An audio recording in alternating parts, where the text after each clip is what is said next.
தஞ்சாவூர் மாவட்டம் பாபநாசம் தாலுகா மேலக்களக்குடி பகுதியைச் சேர்ந்தவர் பெயிண்டர் அஜித்குமார். இவர் ஆலங்குடி அரசு தொடக்கப் பள்ளியில் தற்காலிக ஆசிரியராக பணிபுரிந்து வந்த காவியா என்பவரை காதலித்து வந்தார். இந்த நிலையில் காவியாவிற்கு வேறு இடத்தில் நிச்சயதார்த்தம் செய்யப்பட்டது.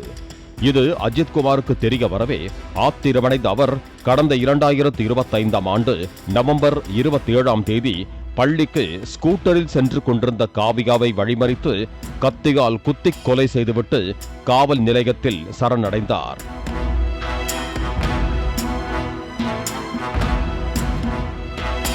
அப்போது கைது செய்து சிறையில் அடைக்கப்பட்ட அஜித்குமார் கடந்த ஒரு மாதத்திற்கு முன்பு பிணையில் திரும்பினார். சம்பவத்தன்று தனது வீட்டில் தூங்கிக் கொண்டிருந்த அஜித்குமாரை 4 பேர் கொண்ட கும்பல் சர்ற மாரியாக வெட்டி கொலை செய்துவிட்டு தப்பி ஓடியது.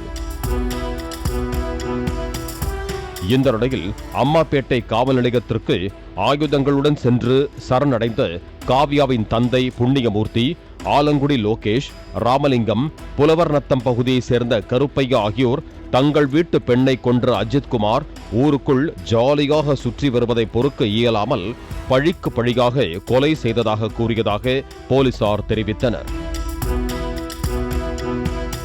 சம்பவ இடத்திற்கு சென்று அஜித்குமாரின் சடலத்தை கைப்பற்றிய அம்மாப்பேட்டை போலீசார் தஞ்சை மருத்துவக் கல்லூரி மருத்துவமனை சவக்கிடங்கிற்கு அனுப்பி வைத்து இதுகுறித்து விசாரணை மேற்கொண்டு வருகிறார்கள்.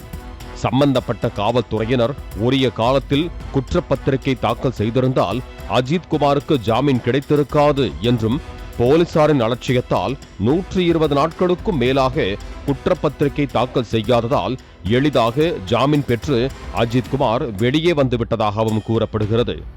இதனை பொறுத்துக் கொள்ள இயலாமல் ஆசிரியையின் தந்தை புண்ணியமூர்த்தி பழிக்கு பழி சம்பவத்தில் ஈடுபட்டதாகவும் ஆசிரியையின் உறவினர்கள் ஆதங்கம் தெரிவித்தனர்.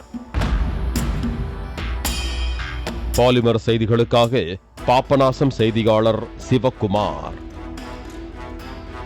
பிளே ஸ்டோர் மற்றும் ஆப் ஸ்டோரில் இருந்து பாலிமர் செயலியை QR கோடு மூலம் பதிவிறக்கம் செய்யுங்கள். செய்திகளை உடனுக்குடன் பெறுங்கள்.